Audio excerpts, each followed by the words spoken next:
नमस्कार दोस्तों, आप सबको स्वागत है। आज की कहानी है ईश्वर की बेटी। आज छाया बहुत खुश थी। उसकी दोनों बेटियों की शादी हो गई। जैसा उसने चाहा वैसे ही शादी हो गई। छाया को 2 बेटियां और 1 बेटा है। उसने अपने बच्चों को अच्छी परवरिश दी। वो हमेशा सुनती रहती थी कि खाला की बेटियों की शादी में इतना दहेज दिया। यह सुनकर छाया भी परेशान हो जाती थी कि मैं कैसे करूँगी इन बेटियों की शादी, क्योंकि वो मध्यम वर्गीय परिवार में थी। पति की इतनी आमदनी भी नहीं थी। लेकिन स्वयं छाया और उसके पति ने बहुत मेहनत की और तीनों बच्चों को पढ़ाया। जो कमाया वो बच्चों की पढ़ाई और परवरिश में पर लगा दिया। लोग कहते भी थे कि इन लड़कियों पर इतना पैसा मत खर्च कर, पर दोनों पति पत्नी की एक ही सोच थी कि इनको पढ़ा लिखा कर लायक बनाना है, और उन्होंने वही किया। समय के साथ दोनों बेटियां शादी लायक हो गई। अब छाया को बहुत टेंशन होने लग गई, क्योंकि उसके पास इतना पैसा भी नहीं था और न ही कोई प्रॉपर्टी।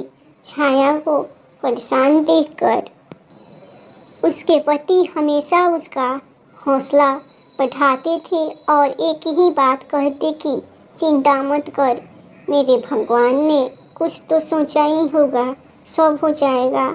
अब छाया ने बेटियों के रिश्तों के लिए अपने रिश्तेदारों से कहना शुरू किया, पर सब हाँ तो कर देते, पर बताता कोई नहीं। फिर स्वयं छाया ने ही कोशिश शुरू की।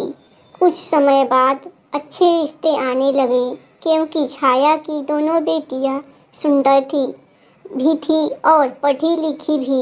एक तो फर्स्ट ग्रेड में सेलेक्ट हुई और दूसरी सॉफ्टवेयर इंजीनियर थी। भगवान की कृपा से 2 अच्छे परिवार के अच्छे लड़के मिल गए, एक बिजनेसमैन और दूसरा कैप्टन। और उन दोनों लड़कों की सोच भी बहुत सुंदर।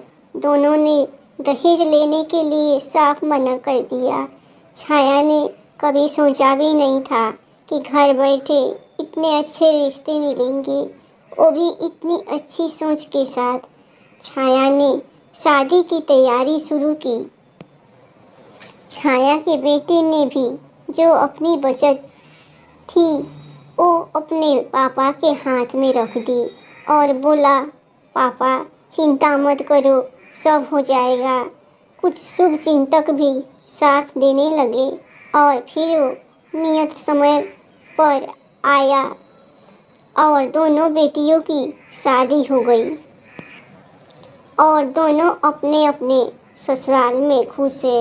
आज सभी कह रहे हैं, अरे छाया, तेरी बेटियों की शादी तो बहुत अच्छी हो गई, ऐसी तो पैसे वालों को भी नहीं होती। आज छाया ने महसूस किया कि जैसे उसे अपनी बेटियों की चिंता थी, ईश्वर को उसकी चिंता थी। उसने ईश्वर को लाख लाख धन्यवाद दिया। उसकी लाज रखने वाला वो ईश्वर ही है। आखिर वो भी तो ईश्वर की ही बेटी है। धन्यवाद। हमारी कहानी आप लोगों को पसंद आए तो आप लोग सब्सक्राइब कीजिएगा। टाटा गुड़िया के लिए।